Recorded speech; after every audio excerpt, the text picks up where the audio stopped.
musuh Allah Ta'ala. Nabi Muhammad SAW ini terakhir, hadis yang terakhir, kata Nabi SAW, innal yahuda qad sami'u dinahum, sesungguhnya Yahudi sudah bosan dengan agama mereka, wa innahum qaumun hasadun, dan mereka adalah kaum yang sangat hasad kepada kita umat Islam, terutama dalam 3 perkara. 1, raddis salam, kebiasaan kita umat Islam kalau ketemu saling ngucapin assalamualaikum, dibalas waalaikumsalam. Itu Yahudi nggak senang, Pak. Yahudi tidak senang melihat umat Islam berukhuwah Islamiyah. Yahudi nggak senang umat Islam kalau ketemu saling bersedekah dengan senyum, makanya dibikin aturan begini, nggak kelihatan senyum kita. Yahudi nggak senang kita ketemu, kata Nabi, jabat tangan, rontok dosa-dosa. Maunya mereka begini saja jabatan tangannya. Dari mana ini semua?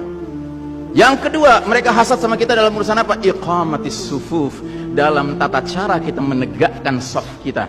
Ingat Pak, saf dikatakan tegak syaratnya 2. 1 lurus, 2 rapat. Bukan hanya lurus tapi renggang-renggang, atau rapat tapi meliuk-liuk. Tidak, harus dua-duanya lengkap. Sehingga Nabi sampai bertanya, kenapa kalian gak bersaf seperti malaikat di hadapan Allah? Para sahabat bingung, bertanya, bagaimana malaikat? Kata Nabi, mereka mendahulukan saf awal dan mereka saling rapat satu sama lainnya. Jadi Nabi itu bangga kalau umat Islam sholatnya seperti para malaikat di hadapan Allah Ta'ala. Harusnya itu menjadi kebanggaan kita juga. Dan harusnya kita tersinggung kalau ada pihak yang berusaha untuk mengacak-acaknya. Dan yang terakhir, yang ketiga, Yahudi itu hasad sama kita dalam urusan apa?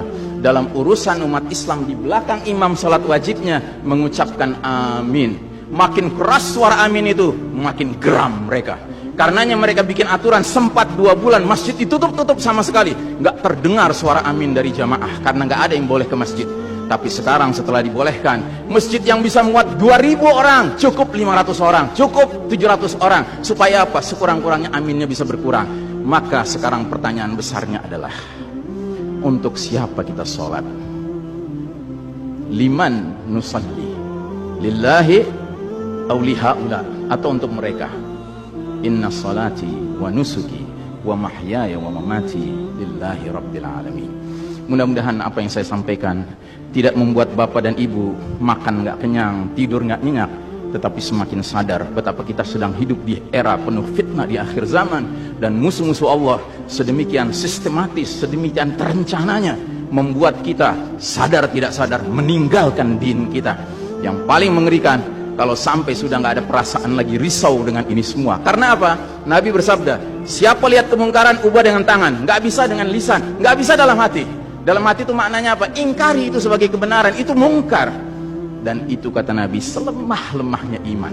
Sehingga di hadis yang lain kata Nabi, kalau mengingkari saja sudah nggak ada, udah nggak ada iman sama sekali. Nah, yang kita khawatir kalau kita ternyata ridho saja dengan aturan sholat WHO ini Pak. Padahal harusnya kita sholat dengan cara Nabi Muhammad SAW, bukan caranya Tedros atau Bill Gates, tidak. Nabi